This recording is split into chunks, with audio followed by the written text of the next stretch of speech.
Okay, good morning, class. Please be reso lead the prayer. In the name of the Father, the Son, the Holy Spirit. Amen. Okay, everyone, please take your seats. Once again, good morning. How are you doing today? Oh, that's great that you're going good today. Now, let me first check your attendance.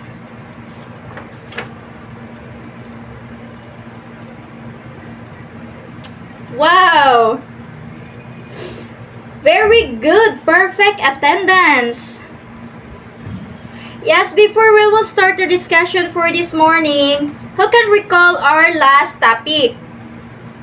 Okay, Miss Ellen? Very good. Our last topic was all about a closer look at the teachers and teaching professions in Asian and beyond.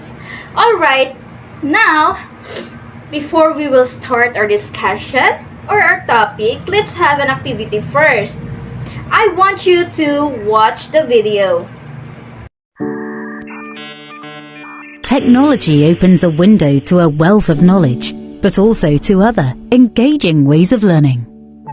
For many, it provided an education lifeline, as it did during the pandemic. It helps us bring out fresh ideas, lets us test them, share them, and engage with each other. But technology does not always live up to its potential. Many cannot access it, cannot use it to teach. Technology may not fit into the way we learn. It may override rather than to support. Connections can break down barriers, but nothing beats human interaction. We learn best from each other. Good impartial evidence when we want to choose the right technology is scarce. Freedom to create online is transformative, but not if the content can't be trusted. When grand plans are made, who pays is often forgotten. How we pay with our humanity, with our privacy, and with our planet too. The 2023 GEM report asks us to question on whose terms we're using technology in education. Is it appropriate for what we need? Does it leave anyone behind? Are we tracking when it's worth the investment and honest when it fails? And is it setting us off on a path we can sustain? Our decisions must keep the learner at the center, because not all technology is progress. Learners should take from technology only what they need, so that they can use it safely and critically. That they are empowered to learn without it too, so that when we use technology, it is only on our terms. So after watching the video, what are the most significant ways technology has changed education? Yes, Miss Sephra, please stand up. Okay, technology has expanded access to information and learning tools. So, how was technology affect the rules of teachers and students? Anyone? Anyone from this class? Okay. Stand up. Almasin. Okay. The teachers have become more guides and students are more active learners. So based on our initial activity, what do you think will be our discussion for today? Okay, Miss Idnilan, please stand up. Okay, this is going to be about how we can use our phones for more than just games in school, right? But this is how we can adapt. So let's move on. Alright, everyone. This lesson is all about the changing global landscape for the 21st century teachers. So considering everything we've talked about so far, what do you think is most crucial adaptation teachers need to make in the rules today? Anyone? Please stand up. Don't answer in chorus. Yes, Garcia. Stand up, please. Okay, the most crucial adaptation teachers need to access in their roles today is become facilitators of learning.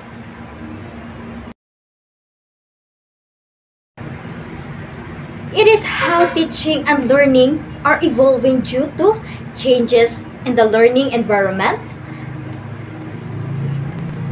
types of learners, and methods of learning, etc. So we will explore how these changes can be addressed through UNESCO's 4 pillars of learning, which are learning to know, learning to do, learning to be, and learning to live together. First is the changing global landscape and the 21st century skills for teacher. We are in an era of borderless flat world. So what does it mean? Thanks to the internet and communication technology, people from different countries can work and learn together easily. Kay naa na may technology. Mapadali na ang tanan nga kuan maka-communicate na ka bisag asa pa na sila nga lugar. Example ani kanang mga student mugamit na tag mga online classes. We will use Messenger, Facebook to talk or to video call or to chats. As future teachers of 21st century, this is urgent need to understand the new landscape that is both about the changes in leaps and bounds of the country. Furthermore, the development of 21st century skills is necessary tool for teachers, for us, for them. Without these 21st century tools, no teacher can survive. Okay, Zoo 2006 identified some case categories which are describe the new learning environment, identify the new learning contents, explain the new process of learning, and how this will be facilitated. Number 4 is describe the new type of learners, and the last is describe the new type of teachers. First, we will discuss the new learning environment. The idea of learning environment has broadened from the confines of the 4 walls of the classroom to places and spaces that supports learning. First, we have learner-centered. So what is learner-centered?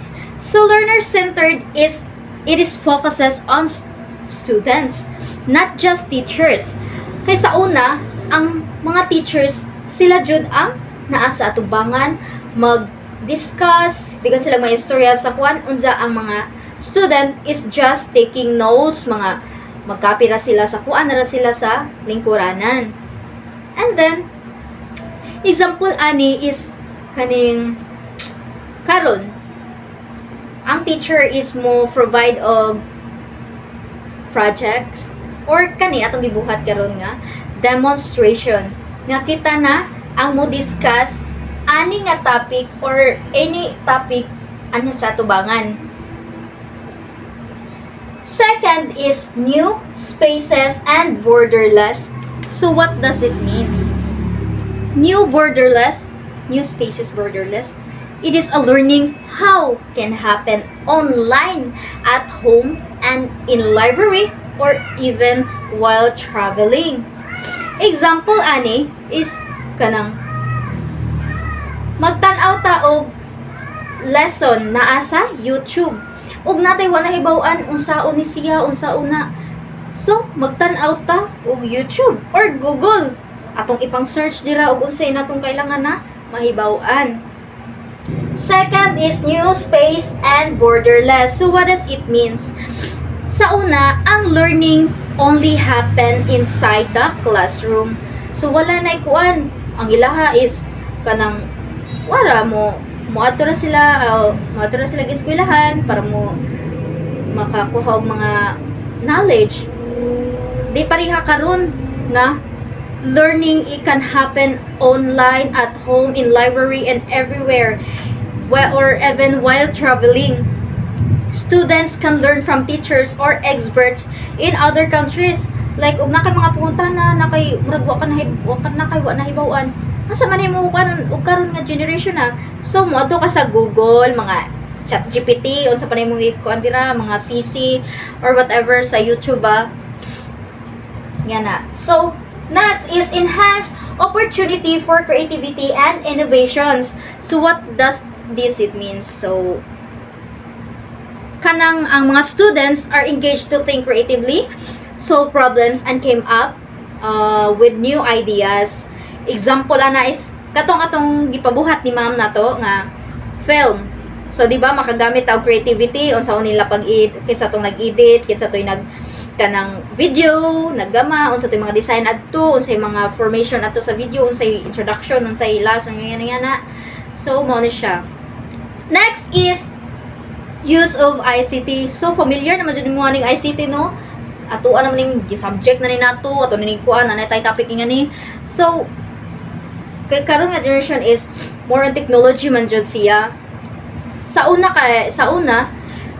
kanang ang mga tao daw sa una is libro ra jud ilang gamiton, kanang nasa sila mga pangitaon nga unsay meaning ani, dictionary ra na nga libro ang baga kayo.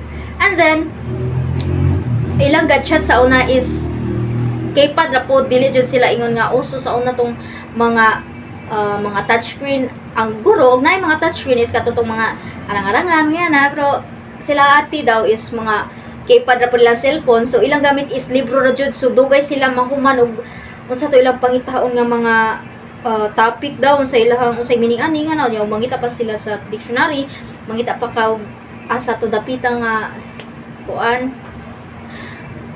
ICT is this generation technology is big part of learning naman pod, which are the computers, internet, tablets, mga cellphones, mga ingana. Kay karon kay more on technology kay og naay pagkuan ng mga teachers is mugamit na sila mga Google Docs, mga Google Classroom, mga unsa pa may mga lain dira, mga pang-online class. Next, so mao to ang new learning environment kay more on technology naman ta. So, next is the new learning contents. Unsa man puy naani ang new learning contents? So, it is what students are learning the subjects, topics, and knowledge they are taught. In 21st century, the contents have changed to match the needs of today's world. Kay di naman gud pariha sa una ug ang karon, daghan na jud ang kabag-uhan tungod sa technology. First, we have integrated or interdisciplinary and the new learning contents. Unsa man ni siya? So, it is an approach where two or more subjects are combined into a single lesson or project. So, kanang example ana, if nakay project sa English, and then inyong kon nga na is example is kanang my dream home, my dream house, nga na. Sa inyong sa subject na English is you will just write house description and unsay ana unsay gusto nimo ana sa imuhang balay. So sa imo pud siyang i-connect sa other subject which is the ICT subject. Unsay mo gamon na kung mag-use na kag technology. So maggamit ka og apps like katong mga Sketchpad, Canva, usa pa mga kuana nandira nga kanang mga apps, imo siyang designan, koloran, unsa pa na imong buhaton dira para more creative. Next is the demand-driven. So, unsa man pud ning demand-driven? It is an approach to education that focuses on what learners need and what the real world or job market requires. So, students can confidently face the challenges of today's world. Kay wa man siguro yung mga batan-on diri nga kung ano di ka mao mo gadget, bisan og mga bata nga wala pay buot no, kamao na jud kay sila mo cellphone, mga pag-umang ninjo bot agwa wa may mga pag-umangkon nga grabe makakuha og cellphone, kamao pagaliguro sila mo kuan sa mga setting dira unsa pa nay kailangan ko anon kay mga bata karon kay grabe na og grabe ang kuan sa technology. So kanang kuan ni is example kanang og sa kuan is nag example ani is kanang sa digital skills learning. Ang students learn to kuan use apps like kada bang mag-edit unsa to tong gibuhat nga mag-edit og lesson plan niya na asa ta gamit ani sa Excel, Word, kita mga WPS, Canva nga na mag-create og report sa mga presentation, PowerPoint, kana sila. So, next is emphasis on learning tools and how to retrieve knowledge. So, unsa man po ni? Students are taught how to search, analyze, use information using tools like the internet, search engines, and databases. Teaching students how to find, search, nga na. Kitang tanan ka maunay nga na. But di ka kamao mo search no ana sa Google.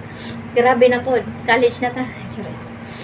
So mauni ang dili naman pod ingon nga tudluan pa ang mga estudyante nga na, pero dapat pod kahibaw ta mo analyze ug unsay naa niya kanang mag-search ta og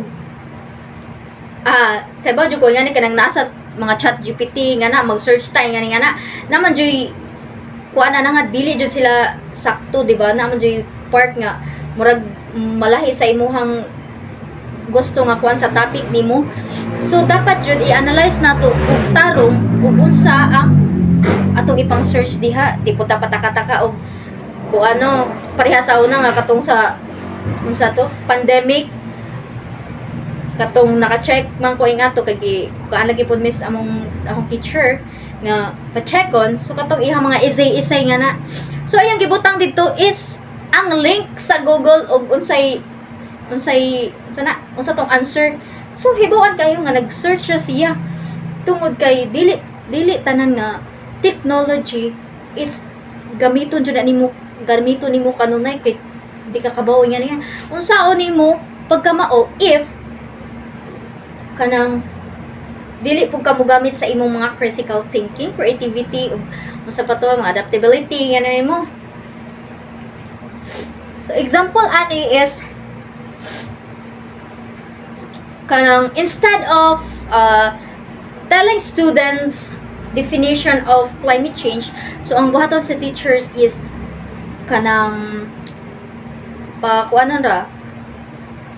ipa-search og unsay meaning sa climate change or mo siya nga 3 definition of climate change, which is mugamit gihapon og technology, pero dapat jud is imo jung analyze soon imong kuanon og unsay nasusod nga na kay wala kita og ingon nga dili tanang kuan is kanang tinuod ba. Next is balance of scientific, technological, cultural, global, local concepts.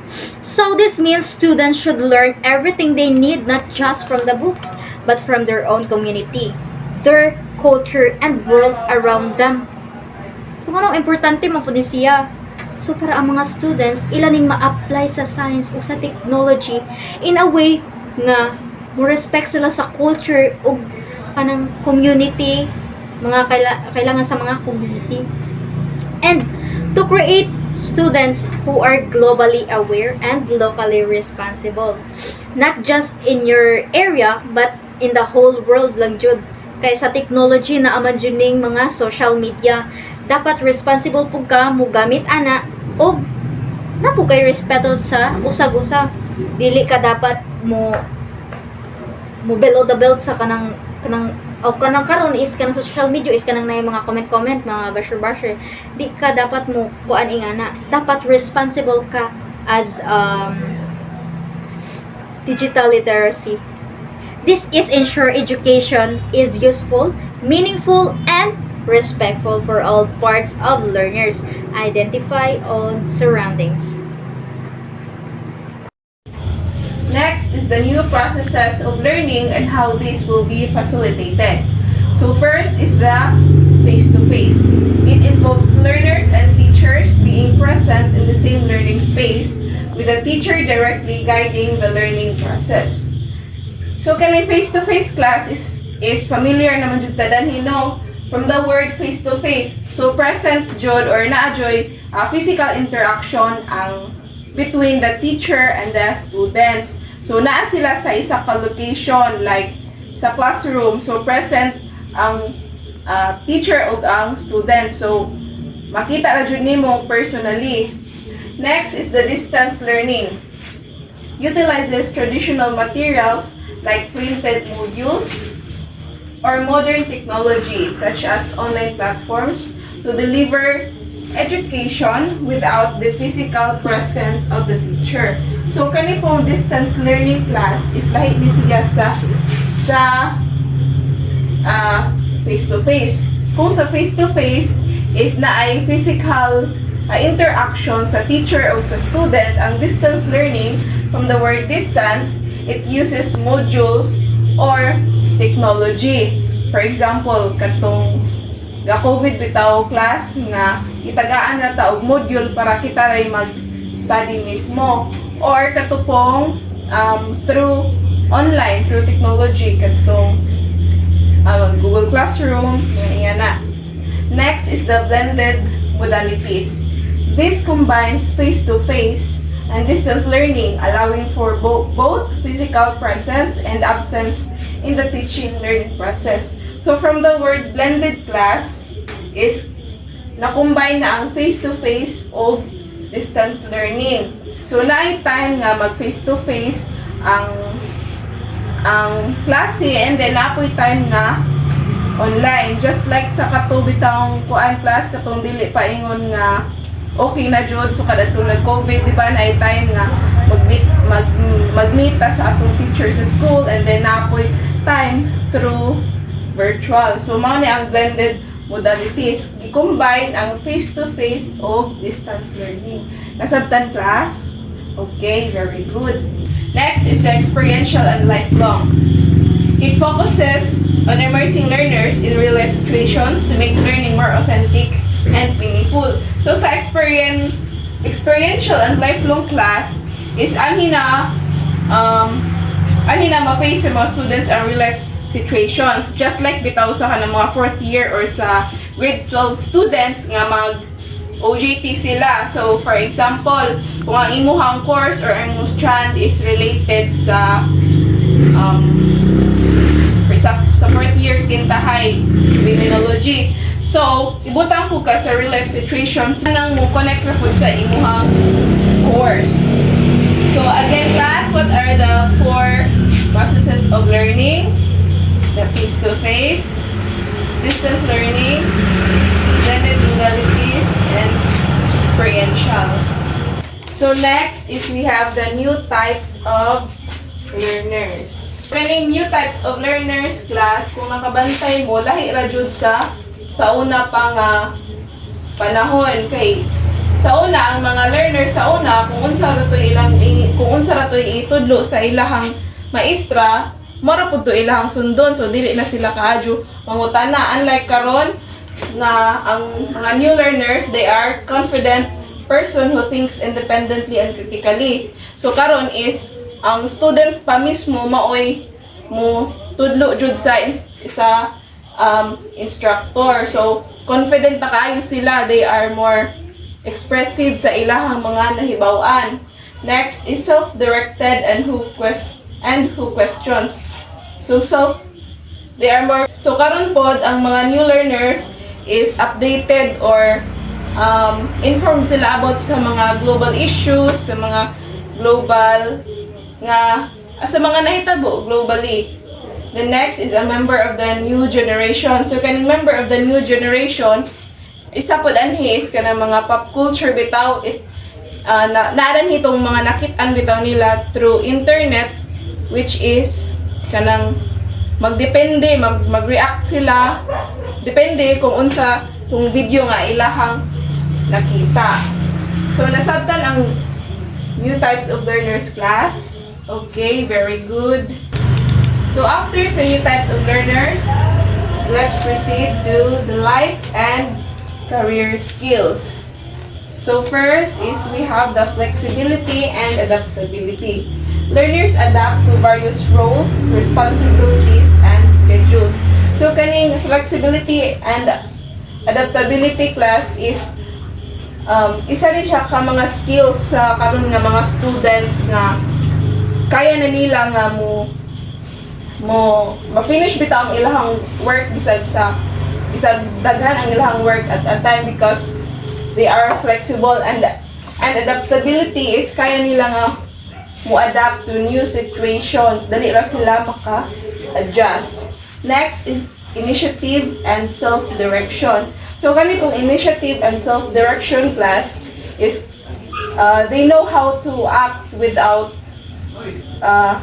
being given direction by other people. So dili na sila magpa-ingon-ingon nga mauni buhaton because la naman sila initiative and self-direction. So mao to siya ang initiative. So dili na ang student is dili na siya magpa-ingon or dili na siya maghuwat nga mandaran. The third one is the social and cross-cultural skills. Requires learners to respect cultural differences and work effectively with others. So kani pong social and cross-cultural skills, so kay diversity man ta, mo respekta sa ato ang mga cultural differences para effective pod ang atong ang communication with other people and para pod baka develop ta og sense of inclusion. Next is productivity and accountability. Individuals who possesses these skills are able to produce results. So productivity and accountability.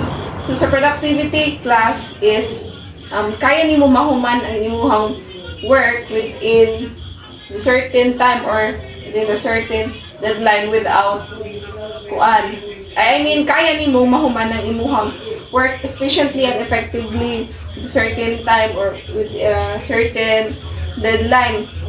Pero dili ingon nga nasayang bitaw ang imong time, it is less effort and time. Pero bisan po less ang imong effort o time, nakuha gyapon nimo ang imong desired result sa imong work. And of course, kung unsa man gani ang result sa imong work, is you are accountable kung unsay possible nga mahitabo. Next is leadership and responsibility. Good leaders use interpersonal and problem-solving skills with integrity and ethical behavior to influence and guide others. So leadership is ikaw jud mismo ang manguna or mudala sa imong group or organization. And also as a leader is responsible, just like accountability, kani productive accountability is responsible gihapon ka sa outcomes nga mahitabo within sa imong groups or sa organization. So nasabtan ang life and career skills class. So, good morning class. My topic is all about the new types of teachers. As teachers are currently preparing students for jobs and technologies that don't even exist yet, the challenge is to produce the new types of teachers. New types of teachers are the ones who will meet the demand of our ever constantly changing world. And new types of teachers must possess some characteristics. First is clear standards and accountability. They must set high expectations and tilaag na responsibilidad sa pag-learn sa students.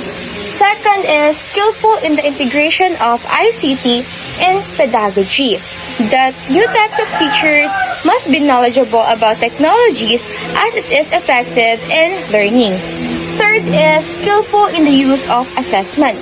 They must be knowledgeable about checking checking the students' progress. They can do different kinds of tests, activities, or assignments. In this assessment, it will help the students to improve. Fourth is great understanding of local and global cultures. They must respect different cultures and tuan student about sa atong world, especially now that we are globalized. Fifth is practice the core values of teachers. New types of teachers must be everyone's role models. They should show values like being honest, kind, and patient. In this, it will help the students or it will inspire them to be a good person. Lastly is develop life and career skills for the 21st century and beyond. As they know the life and career skills, they must teach the students in these skills as it will help them succeed in their chosen career and even the ones who don't even exist yet. So the next topic is all about the UNESCO's 4 pillars of learning from Belarus report. But first, let's talk all about the learning a treasure from within. Our common future will depend on the degree to which we all become better world citizens. Kung gusto taong better future para sa tanan, dapat we all become a better world citizen through having a degree or proper education. And Jacques Delors wrote a report for the UNESCO entitled Learning, a Treasure from Within. It was because he believes that within each child lies a treasure. By the quote, within each child lies a treasure, he means that the child have potential to learn, grow, and succeed in life. And learning first of the 4 pillars is learning to know. This implies thirst for knowledge and acquisition for such knowledge. Na tayo deep curiosity na makasabot sa world. And it is also about learning how to learn. Now we will tackle about how is literacy defined. Ngano magsige magkabag-o ang meaning sa literacy? Kay ang need sa society kay nagsige og the change.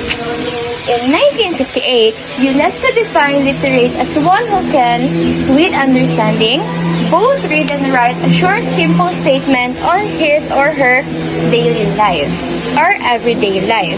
In here, makaread ug write og simple sentence about life. So, pagka 1958, super simple lang ng meaning sa literacy. Ang focus ari kay basic reading or basic writing.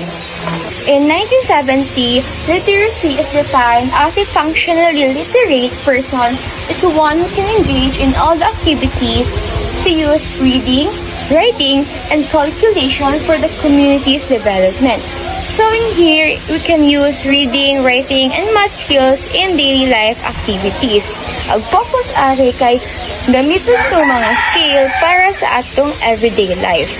In 2000, literacy was defined as the ability to read and write with understanding a simple statement related to one's daily life. So, nag-focus gahapon siya sa reading and writing pero gi-emphasize na ari ag pagsabot sa imong gisuwat or gibasa. Ag focus ari kay having a comprehension. In 2003, they redefined literacy as the ability to identify, understand, interpret, create, communicate, and compute. Okay, so our topic is all about the 21st century literacies. So, what is 21st century literacy? So, ang 21st century literacies nag-encompass ni siyang mga skills and understandings that are needed to succeed in today's rapidly world-changing.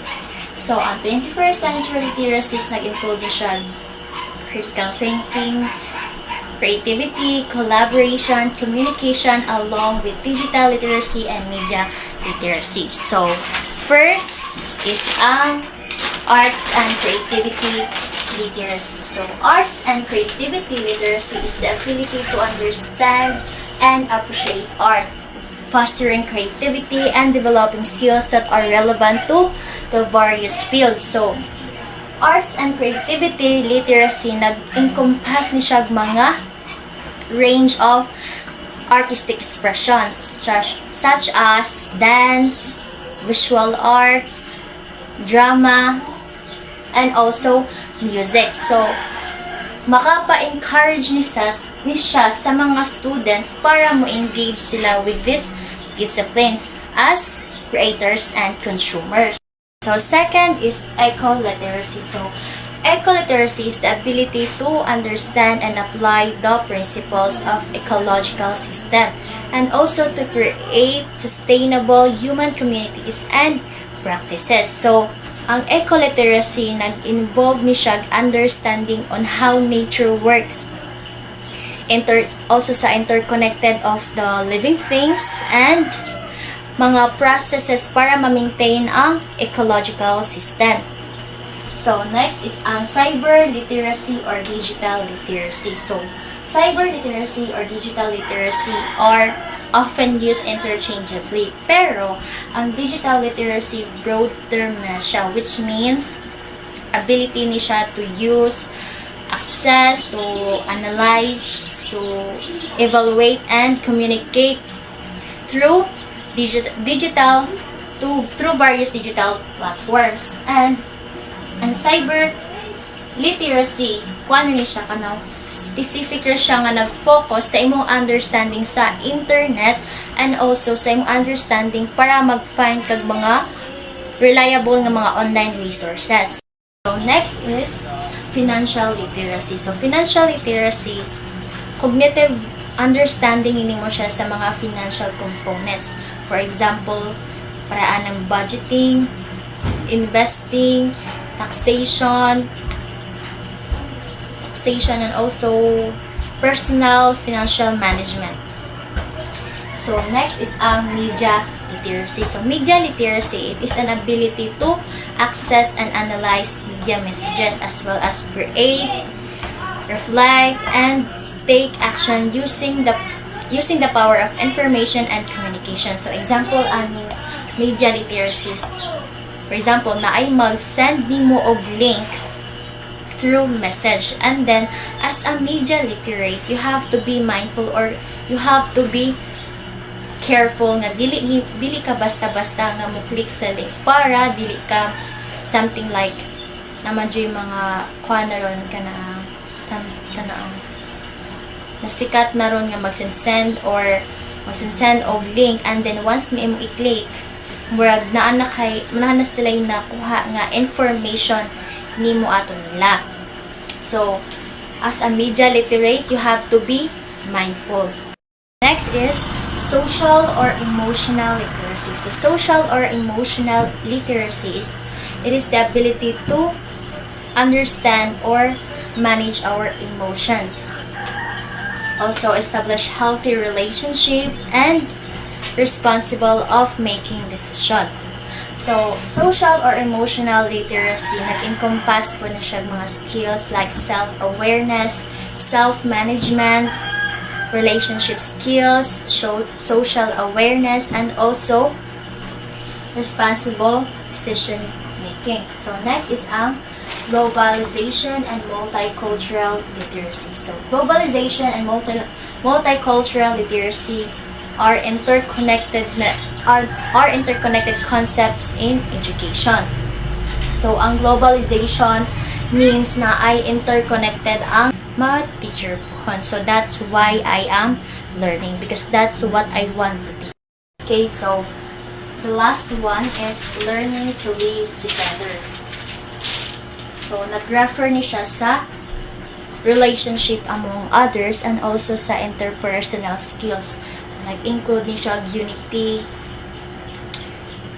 among people, so to live in peace, to work harmoniously, and also to show respect and concern for others. So, all these pillars are interconnected. So, if isa ra ka pillar ang ni function, dili mo function ang isa ka pillar if naka-stand siya alone. So, dapat connected sila in order to address the 21st century demands of the teaching and learning. Class, so we are done with our topic. Now, Do you have any questions or clarifications regarding to our discussion that we tackled, class? Okay, so it means that you really understand our discussion. Now, I have here an activity. I will group you into two groups. All you have to do is just create a list of essential skills that are needed for students to thrive in the 21st century global landscape. And after that, you will discuss it here in front on how these skills can be integrated into the curriculum and assessed into the classroom. So I'll give you 8 minutes to do your work. Okay, are you done, class? Okay, so group 1 will be the first to discuss it here in front. Okay, very good, group 1. Now next, group 2. Okay, very good, group 2. Now all of you got really the correct ideas. Okay, so since you really understand our discussion, I have here an assessment.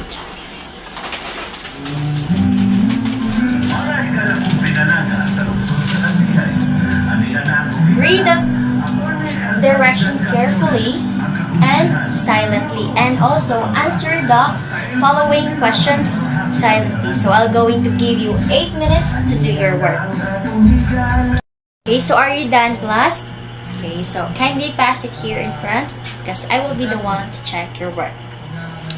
Okay, so I have here an assignment. So all you have to do is just make at least 2 paragraphs on what you have learned about the changing global landscape and its impact on education. So you are going to write it on a 1 whole sheet of paper. So you're going to pass it tomorrow. Okay, that's all for this morning class. God bless and goodbye, everyone.